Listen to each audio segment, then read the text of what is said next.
Marshall Pick, Kabanata 5841. Naghihintay.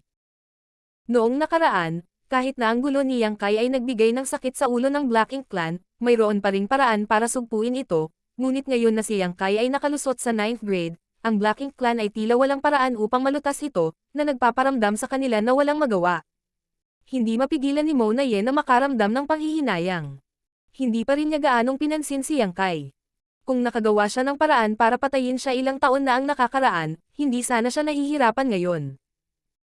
Gayunpaman, ayon sa impormasyong nakuha niya mula sa Black Ink Disciple sa kanyang mga unang taon, ang limitasyon ni Yang Kai sa buhay na ito ay isang 8th grade lamang. Walang inaasahan na sa panahong ito na ang Black Ink Clan ay naghahanda para sa digmaan, ang maalamat na Universe Furnace ay biglang bumukas, nahahayaan si Yang Kai na makapasok sa 9th grade. Sa huli, siya, si Mona Ye, ay walang kakayahang hulaan ang hinaharap. Sa oras na iyon, ang tanging pagsasaalang-alang niya ay maghintay hanggang ang Black Ink Clan ay makagawa ng sapat na Royal Lords, pagkatapos ay si Yang Kai, isang 8th grade, ay magiging hindi gaanong kapaki-pakinabang, kaya hindi na kailangang sadyang i-target siya. Bago lumitaw ang Universe Furnace, nagbayad siya ng malaking halaga para i-target siya, ngunit ang lahat ng kanyang pagsisikap ay nawalan ng saysay. Sa kabilang banda, ang Black Ink Clan ay dumanas ng malaking pagkawala. Nagpunta siya dito para lang bugbugin.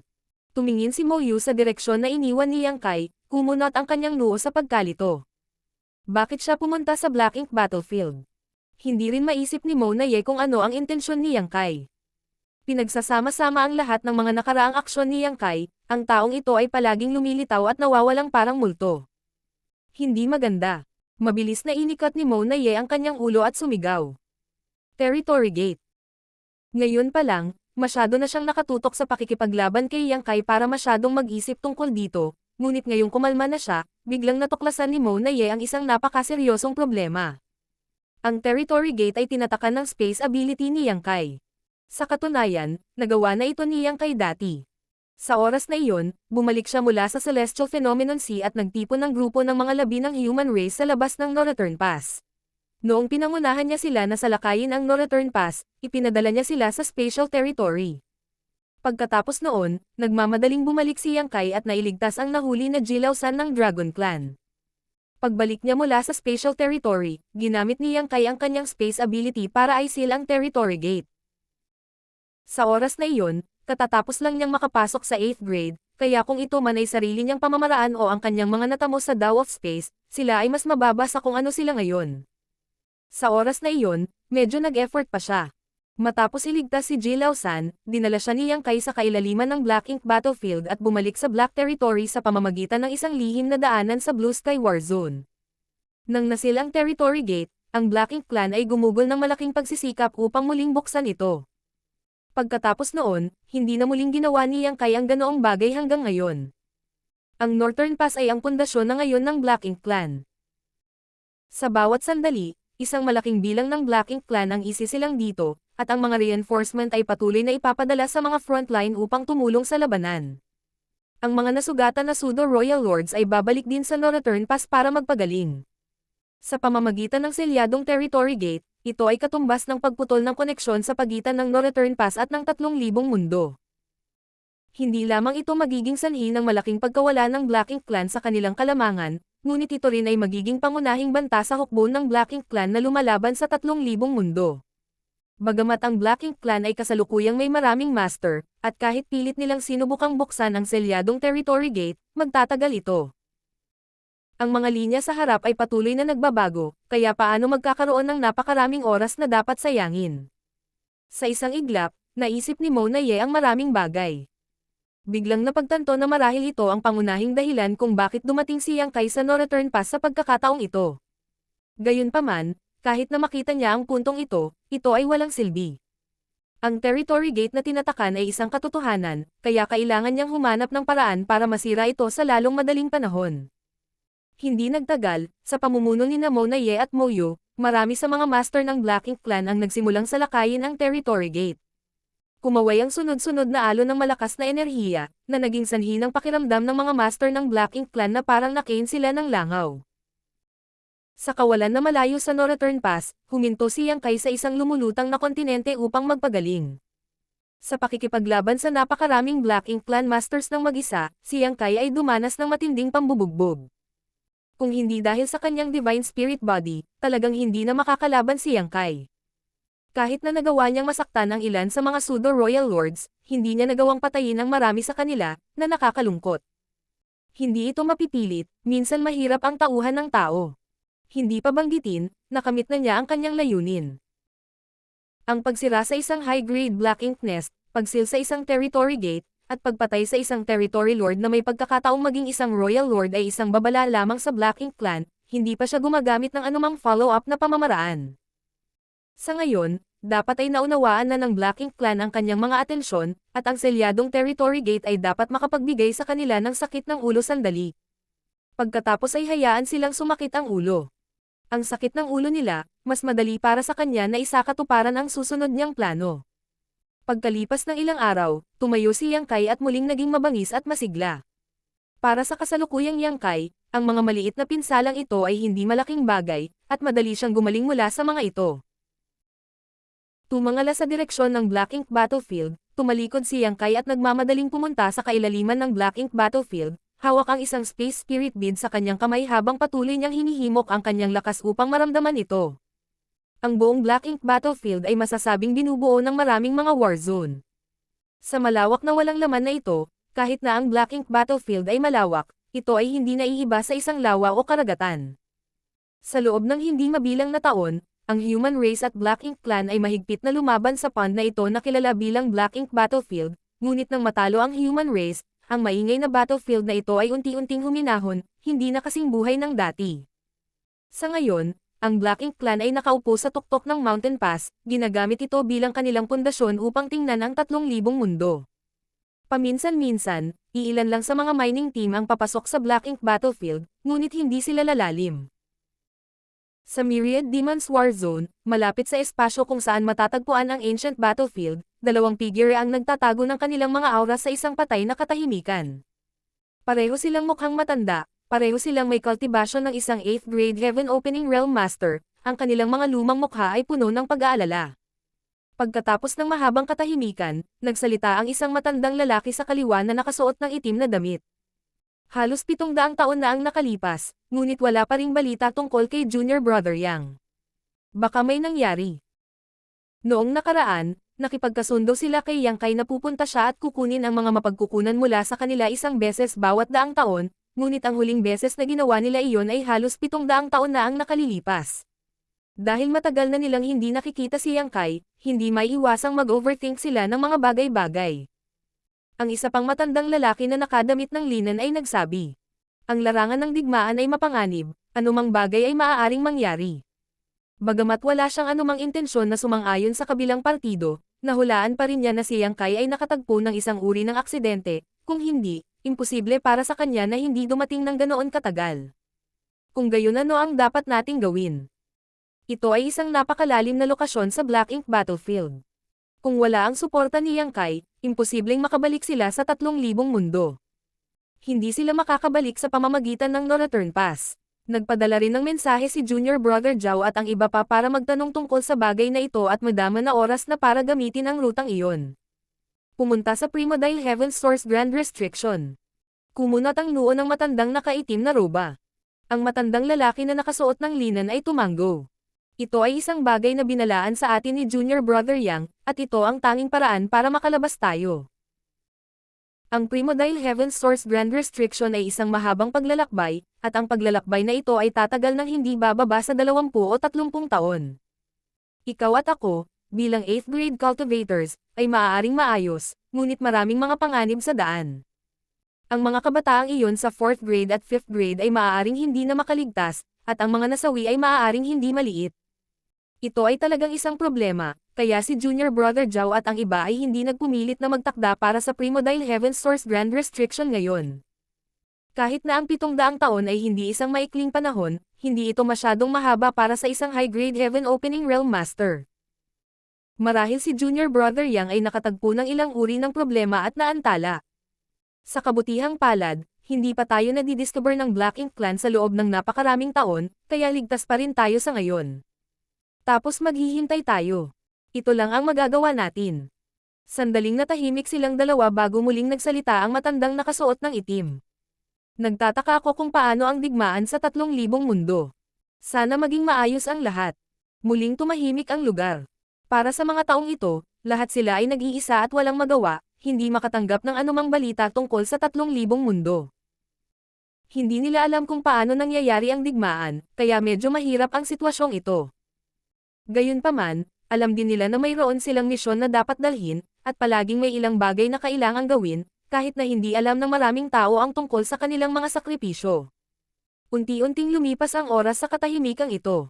Pagkaraan ng ilang araw, biglang idinilat ng matandang nakasuot ng lino ang kanyang mga mata at bahagyang umiyak. Sa pagtalikod ng kanyang kamay, isang bilog na butil ang lumitaw sa kanyang palad. Isa itong Space Spirit Bead. Pagtingin, ang Space Spirit Bead ay tila gumagawa ng kakaibang paggalaw, at isang misteryosong kapangyarihan ang kumakalat mula rito. Ito ay, nagulat ang matanda. Ang sitwasyong ito ay maraming beses nang nangyari noon, at sa tuwing nagre-react ang Space Spirit Bead, nangangahulugan ito na darating si Yang Kai. Sa lahat ng mga taon na ito, itinago niya ang Space Spirit Bead na ito malapit sa kanyang katawan at hinihintay na dumating ang araw na ito. Nagulat din ang matandang nakasuot ng itim na damit at napatitig sa Space Spirit Bead na may pag-asa. Ang mga galaw ng Space Spirit Bead ay naging mas malinaw hanggang sa isang punto, malinaw na naramdaman ng matandang nakadamit ng linen na ang Space Spirit Bead sa kanyang kamay ay konektado sa isang hindi kilalang lokasyon. Sa susunod na sandali, ang puwang sa kanilang harapan ay umungol at isang figure ang lumitaw sa kanilang harapan. Sa wakas dito, ang dalawang 8th grade master ay nagpakawala ng mahabang buntong hininga at agad na nagpadala ng mensahe sa lahat ng direksyon. Junior Brother Yang, maaari ka bang isaalang-alang? Bago natapos ng matanda ang kanyang mga salita, gulat na tinitigan niya si Yang Kai, na para bang nakakita siya ng multo sa sikat ng araw. Ikaw ay isang 9th grade. Napansin din ito ng matandang nakasuot ng itim na damit, ngunit dahil hindi pa naipapakita ni Yang Kai ang kanyang buong lakas, hindi siya masyadong sigurado. Pagbati, Senior Brothers. Paumanhin kong pinaghintay ko kayo. Bati ni Yang Kai. Isa ka bang 9th grade? Tanong ng matanda. Tumanggo si Yang Kai. Matalas ang paningin ni Senior Brother, talagang nakalusot na ako sa 9th grade. Ang dalawang 8th grade master ay hindi napigil ang magpalitan ng sulyap, parehong nabigla at nasiyahan habang bumubulong. Mabuti, napakabuti. Habang sila ay nagsasalita, ang space principle sa kanilang paligid ay nag-iiba-iba at sunod-sunod na figure ang lumitaw. Nakatanggap sila ng mensahe mula sa panig na ito at ang mga nakakalat na 8th grade master ay nagtipon dito. Nang makita nila si Yang Kai, na ilang daang taon na nilang hinihintay, lahat sila ay hindi napigil ang huminga ng maluwag. Sa kanila, kung hindi magpakita si Yang Kai, masusunod lang nila ang kanyang mga tagubilin at magtungo sa Primodile Heaven's Source Grand Restriction para makipagkita sa withdrawing Black Ink Army.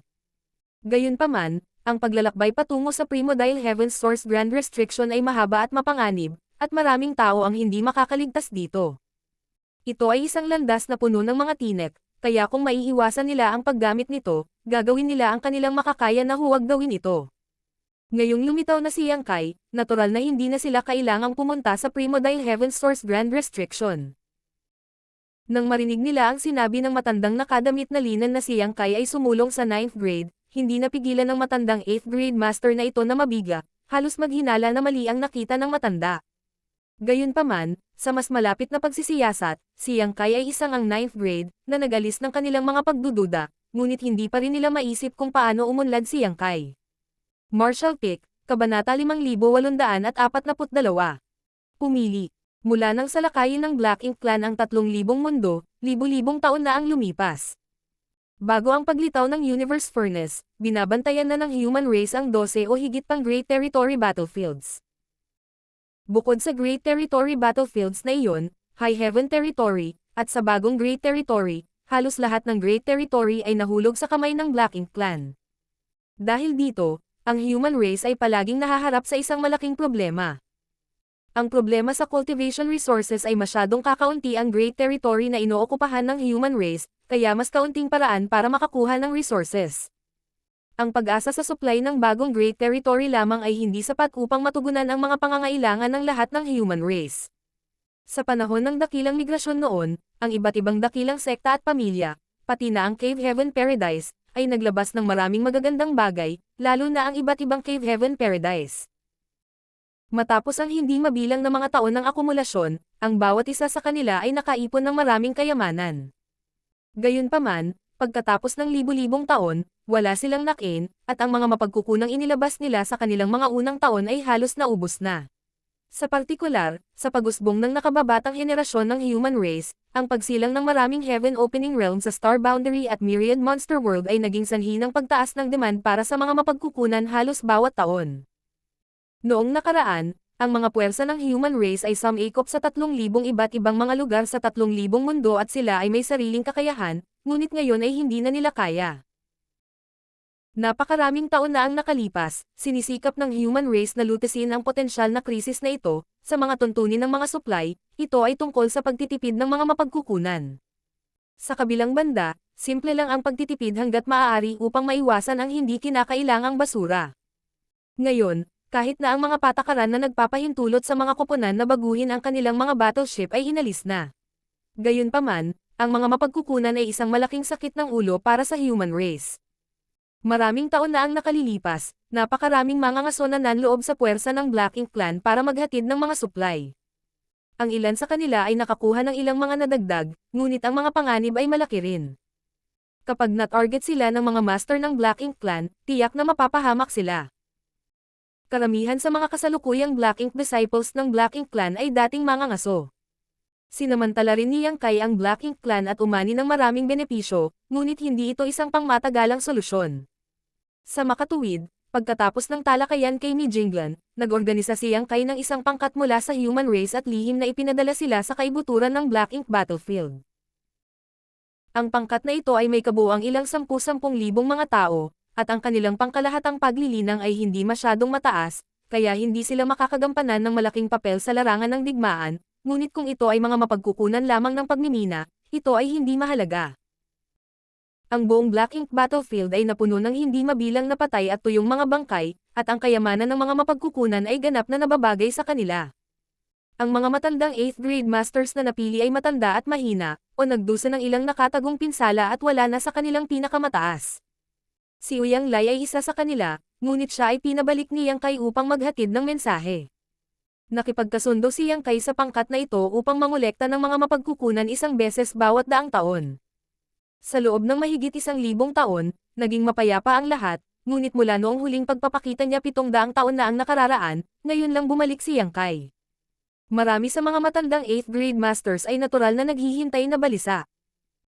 Ang 700 taon ay hindi isang mahabang panahon para sa kanila, ngunit dahil sila ay nag-iisa sa labas, hindi nila alam kung paano ang digmaan sa 3,000 mundo.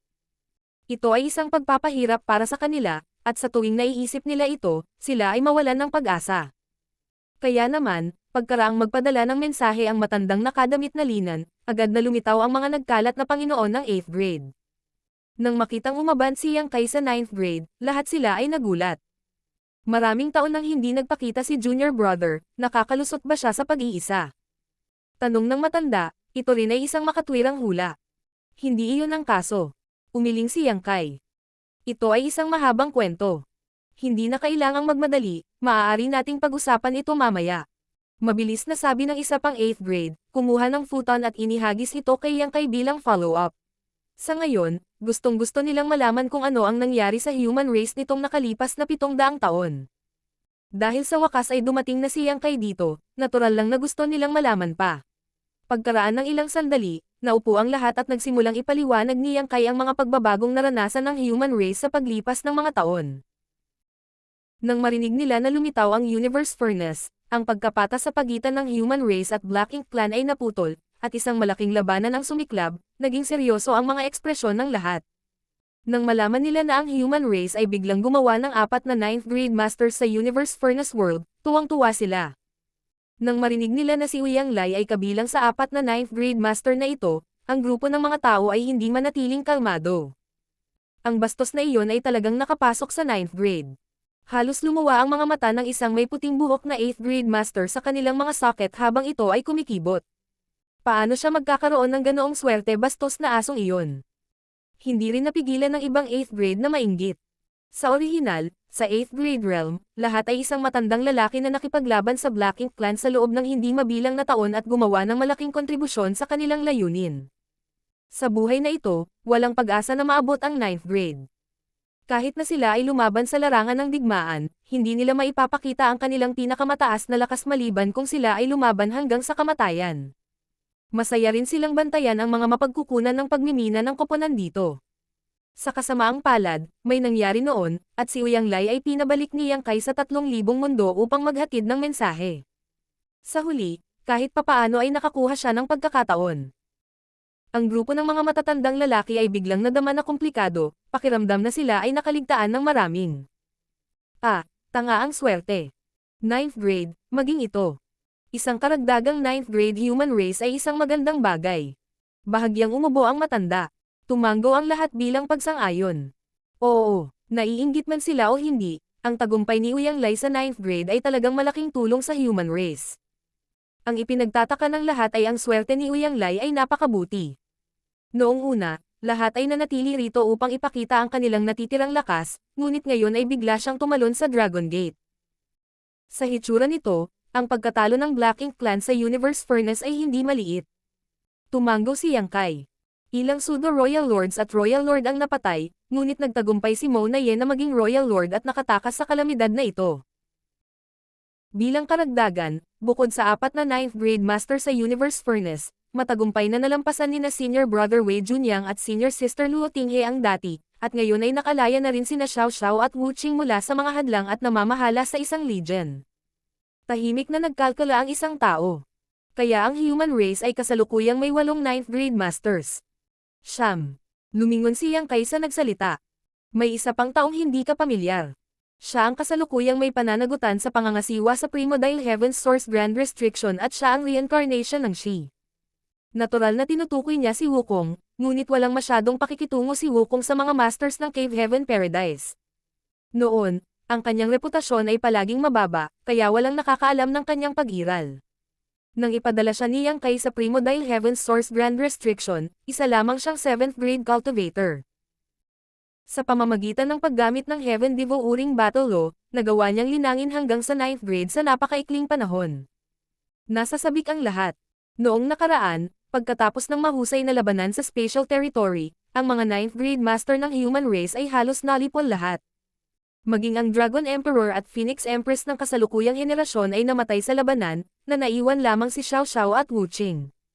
Sa kasamaang palad para sa kanila, kailangan pa nilang pigilan ang Black Ink Giant Spirit God at hindi sila nakatakas. Sa isang kisap mata, libu-libong taon na ang lumipas, at ang human race ay sa wakas ay nagsilang ng bagong 9th grade, at ang kanilang bilang ay hindi maliit. Matapos ang napakaraming taon ng pakikibaka at pagpupursige, sa wakas ay nagkaroon ng kislap ng pag-asa. Pagkatapos, ipinaliwanag sa kanila ni Yang Kai ang kasalukuyang sitwasyon ng human race, na naging sanhi ng lahat ng mga 8th grade master na kuskusin ang kanilang mga kamao bilang pag-asa, na nais nilang pumunta sa frontline at patayin ang kaaway ngayon din. At least, alam nila na kailangan nilang balikatin ang ibang gawain, kaya lang magtiis sila. Gayunpaman, pagkatapos ng 700 taon, ang sitwasyon sa pagitan ng dalawang lahi ay nagbago ng husto. Ito ay isang bagay na hindi nila inaasahan, ngunit ito ay makatwiran din. Dati, ang salungatan sa pagitan ng human race at Black Ink Clan ay medyo napigilan. Una, ang Black Ink Clan ay natatakot kay Yang Kai, at pangalawa, ang human race at Black Ink Clan ay nag-iipon ng kanilang lakas. Ang paglitaw ng Universe Furnace ay sumire sa sitwasyong ito na tumagal ng libu-libong taon, kaya natural na sumiklab ang isang tagong digmaan. Ang dahilan kung bakit ako naantala ng maraming taon ay dahil sa isang aksidente. Paumanhin sa mahabang paghihintay, lahat. Tungkol sa kung bakit hindi niya ipinakita ang kanyang sarili ng napakatagal, ipinaliwanag lamang ni Yang Kai na siya ay dinala sa dulo ng mundo ng Universe Furnace. Hindi na kailangang malaman ng napakaraming tao. Kinaway-kaway ng matanda ang kanyang kamay at sinabing, 700 taon lang, ano ang masama sa paghihintay? Lumalaban ang mga sundalo sa frontlines, walang panganib dito. Naging mataimtim ang ekspresyon ni Yang Kai. Ngayon, pumunta ako rito para kolektahin ang mga mapagkukunan na iyong mina sa mga nakaraang taon, at para magtanong din kung mayroon kang anumang planong bumalik. Kung gagawin mo, maaari kitang pabulaykan. Nang marinig ito ng lahat, tuwang-tuwa silang lahat. Mahigit 1,000 taon na silang nagmimina ng mga supply sa Black Ink Battlefield at halos buong araw silang walang ginagawa. Ngayon na ang kanilang paglilinang ay umabot na sa kanilang kasalukuyang antas, hindi na nila kailangan pang maglinang. Ang paglilinang ay wala ring silbi, at walang mga kaaway na sumalungat sa kanila. Ang kanilang mga araw ay labis na nakakabagot, kaya't natural nilang namiss ang mga araw na sila ay nang ibabaw sa larangan ng digmaan. Kaya't nang marinig nilang sinabi ito ni Yang Kai, marami sa kanila ang agad na tumanggo na parang mga manok na tumutusok sa kanin, na nagpapahayag ng kanilang pasasalamat. Sa kabilang banda, ang matandang lalaki na nakasuot ng linen ay nag-isip sandali bago nagtanong. Medyo masikip ang mga mapagkukunan ng human race ngayon, tama ba? Tumanggo si Yang Kai. Ang usapin ng mga supply ay palaging mahirap lutasin. Bagamat ang human race ay nakabawi ng maraming great territory, ang kanilang ani ay hindi maganda. Bago lumikas ang Black Ink Clan, halos lahat ng universe world ay nawasak. Sa maraming teritoryo na near-claim, ito ay halos parang isang walang laman na shell. Malinaw na hindi ibibigay ng Black Ink Clan ang universe worlds na puno ng resources sa human race. Higit pa rito, pagkatapos na sakupin ng Black Ink Clan sa loob ng napakaraming taon, karamihan sa mahahalagang universe worlds ay nakuha na. Tungkol naman sa mga supply na dala ng hukbo ng Black Ink Clan, natangay na sila kasama ng kanilang pag-atres, paanong maiiwan ito para mapangalagaan ang kanilang kaaway. Nang marinig ito, ang nasa sabik na mga ekspresyon ng lahat ay natigil habang sila ay kumalma. Nagpatuloy si Yang Kai. Hindi na kailangang mag-alala tungkol sa mga supply, mag-iisip ako ng paraan. Mayroon ka bang magandang ideya? Tanong ng matanda. Ngumiti si Yang Kai at sinabing. Ang mga mapagkukunan ng human race ay kulang, at ang Black Ink Clan ay hindi nagkukulang sa kanila. Hindi sila kailanman nagkasakit ng ulo sa mga mapagkukunan, kaya dahil mayroon sila, dapat tayong humiram ng ilan. Casual siyang nagsalita na parang magpapahiram talaga sa kanya ng pera ang Black Ink Clan, ngunit paanong hindi maintindihan ng 8th grade masters na kahit na si Yang Kai ay isa na ngayong 9th grade, hindi madali para sa kanya na gumawa ng pakana laban sa Black Ink Clan. Ang kasalukuyang pundasyon ng Black Ink Clan ay hindi maihahambing sa nakaraan. Gaano man kalakas ang human race, paanong hindi magiging mas malakas ang Black Ink Clan? Ang matandang nakadamit ng lino ay nag-isip sandali bago sinabi. Ang buong human race ay nagbahagi ng parehong karangalan at kahihiyan, kaya ang usapin ng mga Panestos ay isang malaking bagay. Bagamat hindi masyadong mataas ang ating kahusayan sa pagkuha ng mga supply, mayroon pa rin tayong ilang ani. Bukod dito, pagkatapos ng maraming taon, naitago namin ng husto ang aming mga sarili. Ang Black Ink Clan ay hindi nakahanap ng anumang bakas sa amin, kaya mananatili kami dito upang ipagpatuloy ang mga supply ng pagmimina. Tungkol naman sa mga usapin sa larangan ng digmaan, ipaubaya natin ito sa nakababatang henerasyon. Ano sa tingin mo? Ang tanong na ito ay nakadirekta sa iba pang mga 8th grade master. Pagkatapos ng lahat, siya lamang ay hindi maaaring kumatawan sa lahat. Marshall Pick, Kabanata 5843. Ang tunog ng hangin at mga tagak. Ang mga cultivator ng 8th grade na naruroon ay pawang mga matitinong tao, at bagamat gusto pa nilang bumalik sa larangan ng digmaan para patayin ang kanilang mga kaaway, kailangan talaga nila ng mga tao na mamahala sa lugar na ito, kaya't pagkatapos marinig ang mga salita ng matanda, tumanggo silang lahat bilang pagsang-ayon. Nakipaglaban ako sa Black Ink Clan sa buong buhay ko, at ngayong matanda na ako, oras na para i-enjoy ko ang buhay ko rito. Tama, ipaubaya sa kabataan ang away at pagpatay. Dapat tanggapin ng nakababatang henerasyon ang responsibilidad nating mga nakatatanda. Hindi ba't pinagdaanan din natin ito noong nakaraan? Bigyan natin sila ng pagkakataong magsanay. Sa pagkakataong ito, sumang-ayon ang lahat. Ngumiti ang matanda at luminggalinga sa paligid bago bumaling kay Yang Kai at sinabing. Dahil lahat ng matandang fogey na ito ay gustong manatili dito at magsaya sa kanilang sarili, manatili tayo rito. Bagamat walang gaanong mapagkukunan na mamimina, dapat mayroon pa ring pakinabang. Tumanggo si Yang Kai. Maraming salamat sa inyong lahat, ngunit mangyaring maging handa. Hindi magtatagal ang sitwasyong ito. Isang araw, ang human race ay maglulunsad ng napakalaking counterattack, at pagdating ng araw na iyon, maaaring kailanganin ko ang iyong tulong. May tumawa ng malakas. Matanda na kami at masigla, matanda pero matatag. Hindi dapat maging problema ang pagpatay sa Black Ink Clan na ito. Pagkatapos mag-chat ng ilang sandali, kinuha ng lahat ang mga mapagkukunan na kanilang nakuha sa nakalipas na ilang taon at ibinigay ang mga ito kay Yang Kai. Isinasaalang-alang ang panganib na matuklasan ng mga master ng Black Ink Clan, hindi nila pinagsama-sama ang mga ito ngunit inilagay ang mga ito sa isang dosenang o higit pang space ring. Sa ganitong paraan, kahit na may nangyaring hindi inaasahan dito, maaari nilang subukan ang kanilang makakaya upang matiyak na hindi sila mahuhuli sa isang iglap. Sa kabutihang palad, sa paglipas ng mga taon, hindi napansin ng Black Ink Clan na sa kaibuturan ng Black Ink Battlefield, mayroong isang pangkat ng human race na tahimik na nagmimina ng mga mapagkukunan. Ang pangunahing dahilan ay ang pangkat na ito ay naitago ng husto ang kanilang mga sarili at halos malapit sa ancient battlefield, ang Black Ink Clan ay hindi pupunta sa ganoong lugar. Pagkatapos iligpit ang space ring, nagpaalam si Yang Kai sa lahat at umalis. Ang grupo ng mga 8th grade master ay nanood habang ang resulta ng daan-daang taong paghihintay ay sa wakas ay natapos na, at ang sitwasyon ng human race ay hindi kasing sama ng kanilang naisip. Lahat ay nasa mabuting kalooban. Pagkatapos magpaalam sa lahat, nagpatuloy si Yang Kai sa kanyang paglalakbay. Kinailangan ng maraming oras upang mahanap ang mining team na ito, ngunit ito ay medyo simple upang bumalik.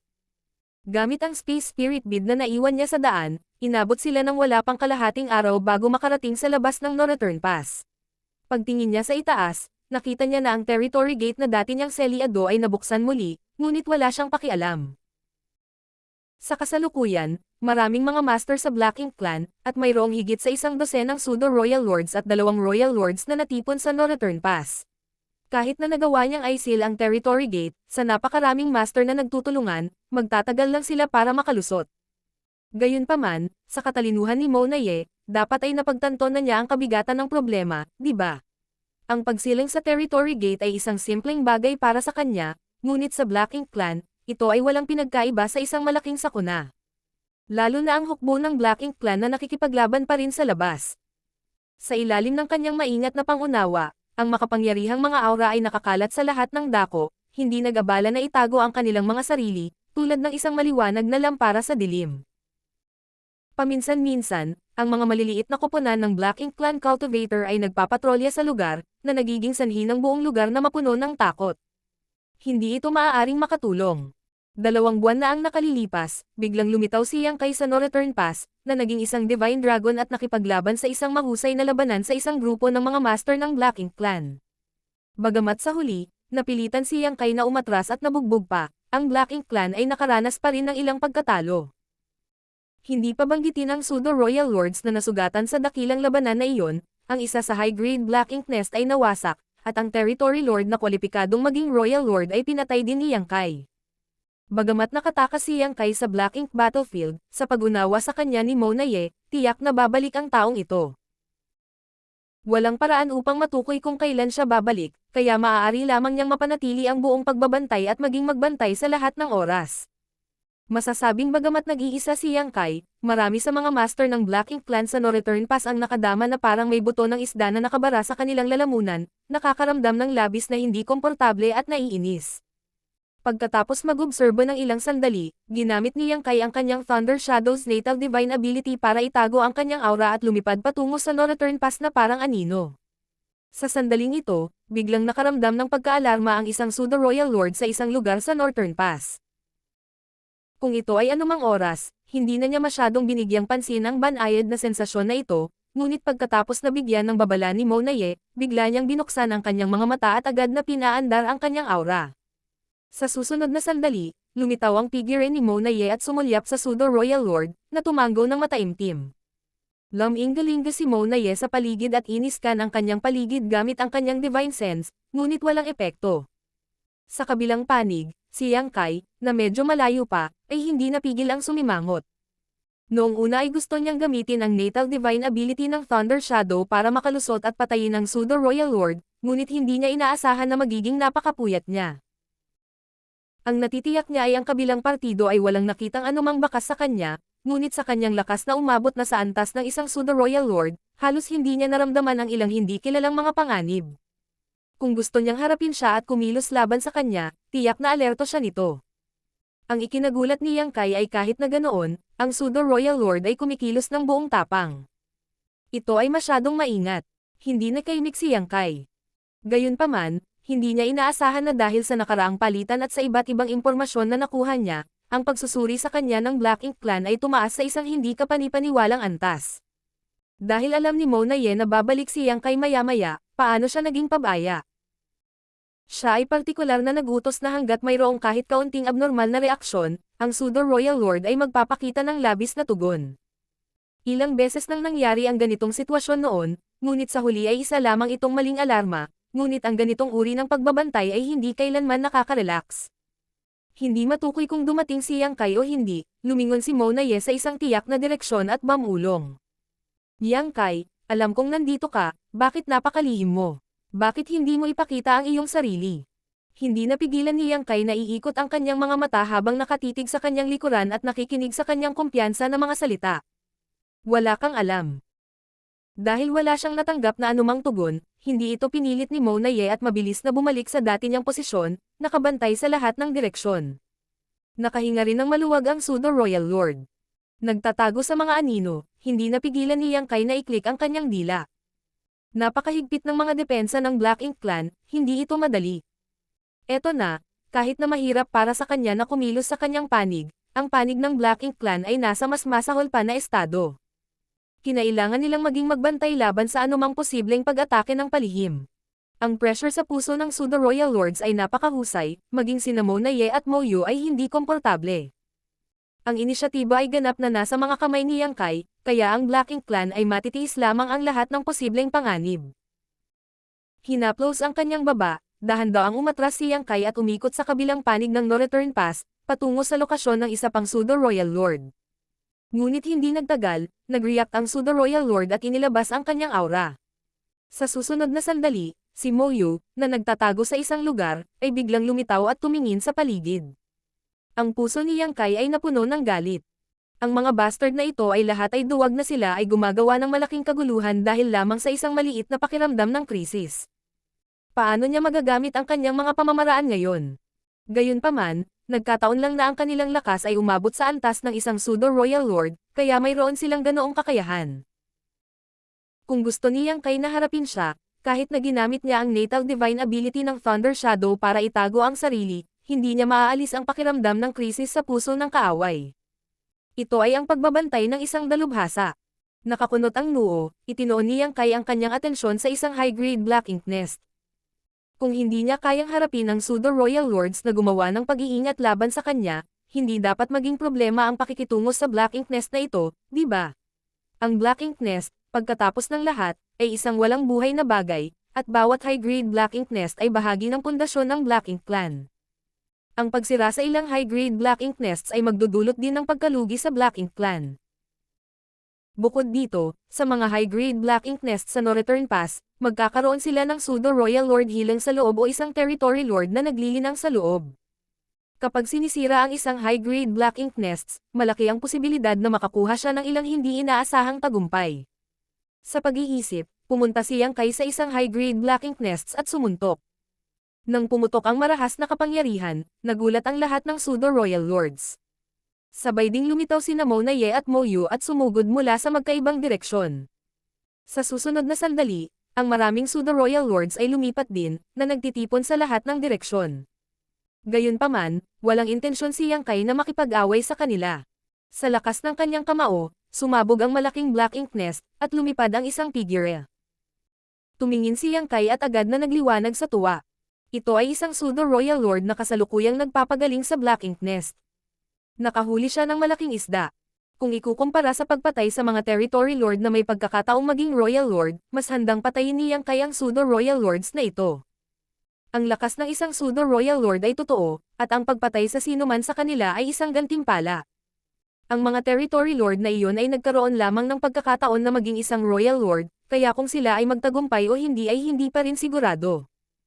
Ang pseudo-royal lord na ito ay nagising mula sa kanyang mahimbing na pagkakatulog, halatang hindi makapag-react sa mga nangyari at naabutan siya ng malaking ilog sa itaas niya. Yang Kai. Si Mona Ye ay nagngangalit ng husto ang kanyang mga ngipin na halos mabali ang kanyang mga ngipin.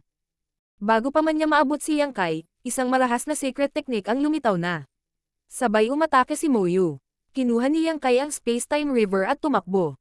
Kahit mabilis siyang tumakbo, tinamaan pa rin siya ng shockwaves mula sa mga pag-atake ng maraming Black Ink Clan Masters at Pasuray Shurei. Nang makita na si Yang Kai ay tumatakbong palayo at wala nang pag-asang makahabol, si Mona Ye ay mabilis na huminto at ang iba pang pseudo-royal lords ay tumigil din. Hindi naman sa ayaw niyang humabol, kaya lang hindi siya naglakas loob. Kung talagang hahabulin niya, tiyak na susubukan siyang patayin ni Yang Kai. Ang space ability ay sadyang sobrang nakakadiri, lalo na sa concealment secret technique ni Yang Kai, ito ay sadyang sobrang nakakadiri. Sa pagtingin sa direksyon na tinakasan ni Yang Kai, bawat master ng Black Ink Clan ay puno ng sama ng loob at galit. Bakit hindi mo i-activate ang Great Array? Galit na tanong ni Mona Ye, pinandilatan ang ilang pseudo-royal lords sa tabi niya. Upang mabantay ang laban sa palihim na pag-atake ni Yang Kai, nag-set up na siya ng isang mahusay na hanay sa paligid ng no-return pass, naghihintay na lumitaw si Yang Kai bago ito i-activate para i-seal ang void. Dahil tinitigan siya, isang pseudo-royal lord ang lumiit sa kanyang leeg at nagpaliwanag.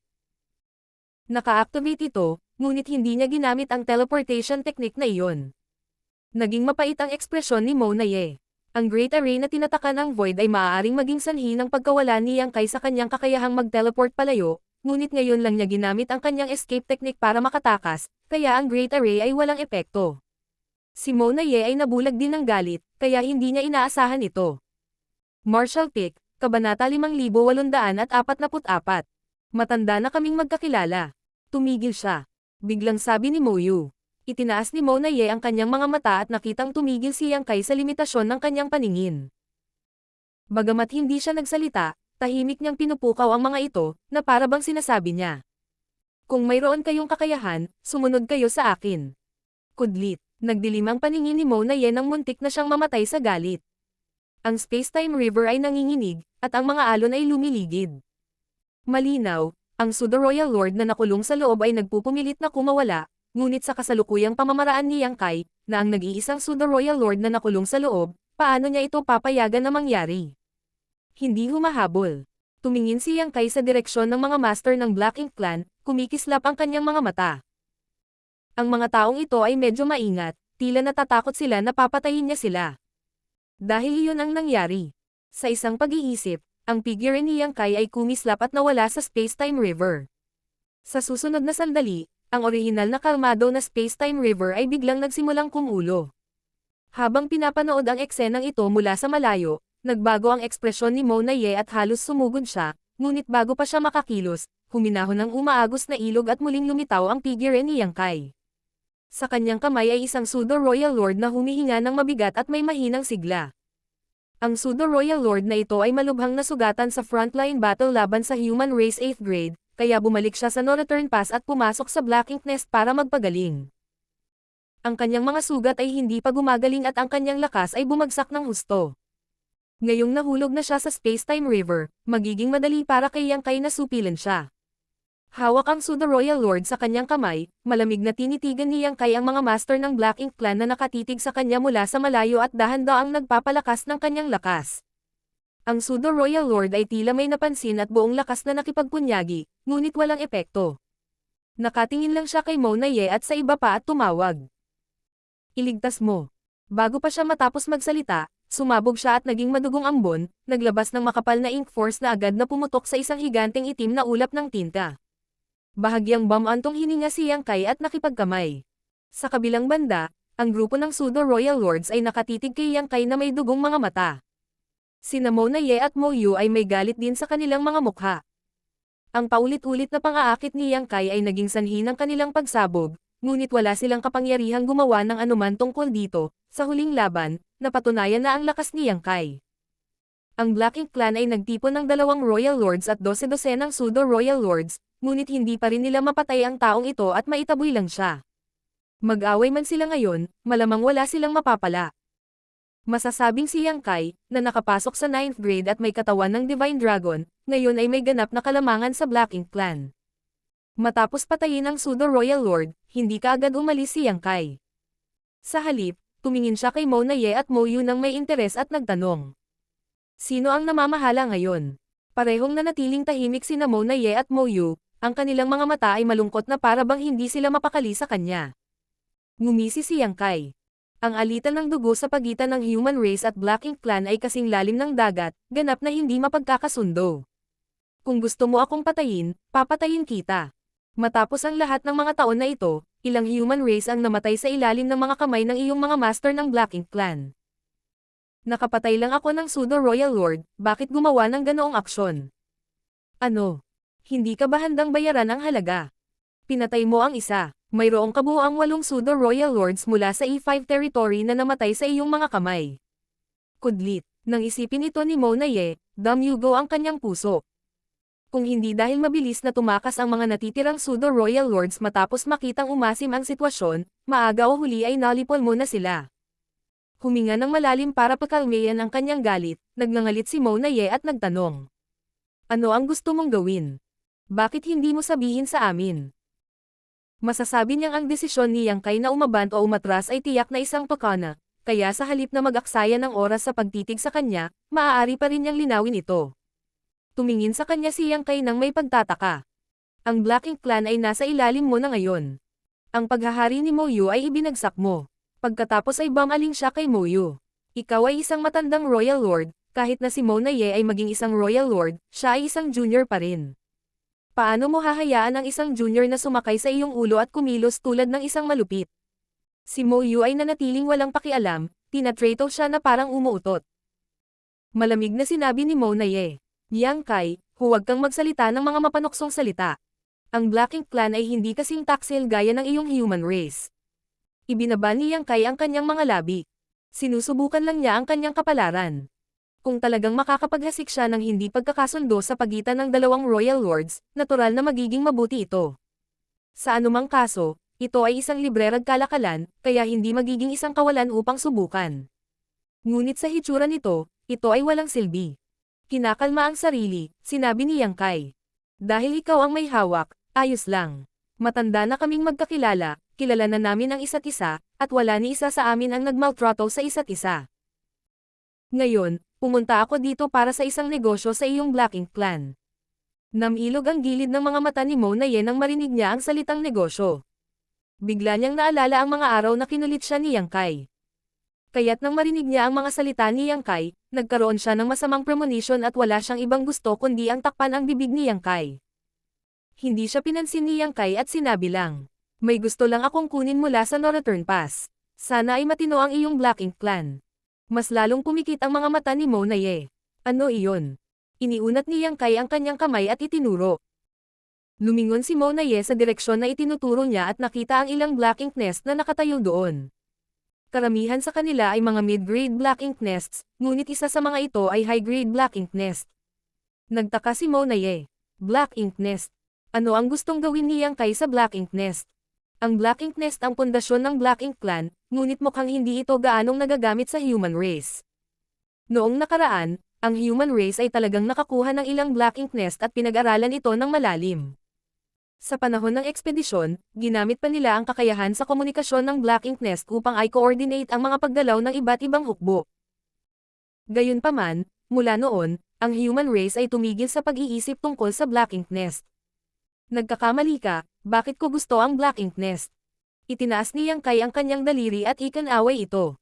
Ang gusto ko ay ang bagay sa ilalim ng Black Ink Nest. Saglit na natigilan si Mona Ye bago mabilis na nakabawi at nanunuya. Masyado ang gana mo. Ang nasa ilalim ng Black Ink Nest ay walang alinlangan na ang Mountain Pass. Noon, ang mga puwersa ng ekspedisyonaryong human race ay natalo sa labas ng Primodile Heaven's Source Grand Restriction at hindi nila nagawang umatras mula sa Primodile Heaven's Source Grand Restriction. Gayunpaman, sa pagbabalik, ang ilan sa mga daanan sa bundok ay naputol at nagdusa ng mabibigat na casualty. Maging ang mga daanan ng bundok mismo ay dumanas ng matinding pagkalugi. Sa huli, 70 o 80 mountain pass lamang ang natipon dito, at pagkatapos na labagin ng Black Ink Clan ang No Return Pass, ang ilan sa mga ito ay nawasak. Sa ngayon, halos kalahati na lang ng mga mountain pass na ito ang natitira, at karamihan sa mga ito ay sira-sira na. Ang mga hindi malulutas na pass na ito ay naiwan ng mga sinaunang masters ng human race at ang akumulasyon ng maraming henerasyon. Ang human race ay kayang makipaglaban sa Black Ink Clan sa iba't ibang mga war zone ng Black Ink Battlefield ay lahat ng salamat sa mga hindi mapapalampas na pass na ito.